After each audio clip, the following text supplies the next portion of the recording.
Mga subong balita mga kapuso, lain na usab nga balyena ang napalgan sa Davao City. Atong sayron sa detalye ang sa live report ni Jandy Esteban. Jandy.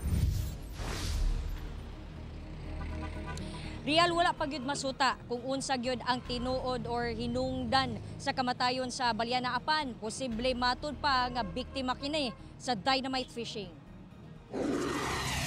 Gikagubtan sa mga residente sa Calderon Seaside, Kilometer 22, Budbud, Bunawan, Davao City, ang patay nga balyena Domingo sa hapon.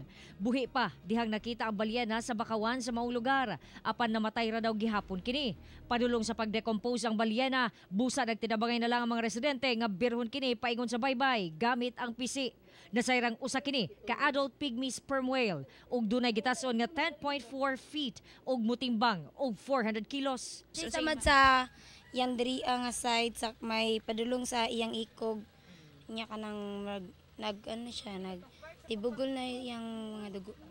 Apan ang mga samad-samad nga nakita sa lawas sa balyena, pinaakan daw sa pating. Sumala ni Daryl Blatchley, ang director sa The Bone Collector Museum ug usa ka American biologist.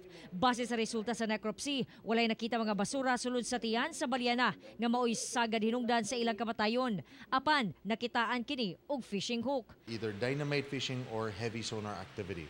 Basta mga sonar activity, kung naibutang yung mga underwater cables para mga telephone lines, parang kurente, mga inana, gamitan sila heavy ng sonar parang i-echo daw, parang mapping basic ng sa baba sa ocean floor. Kung heavy ng sonar, bali na it'll disorientate o ipagbungol yung mga whales and dolphins.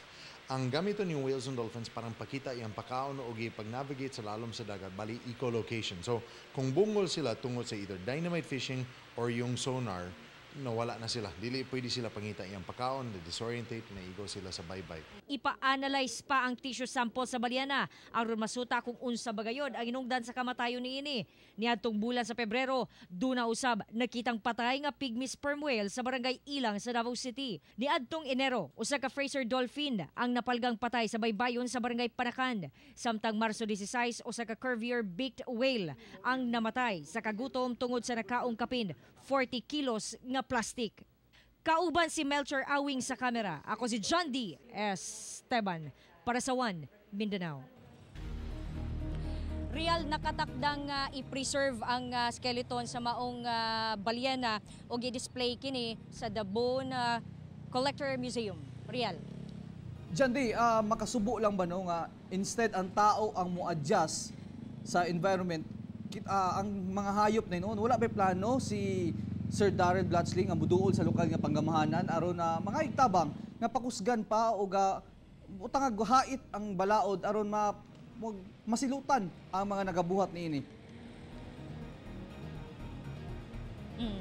Real, subo gyud na nga ingno nato nga ang human activities, no? Tungod sa human activities, mga matay ning mga species sa maniini nga balyena.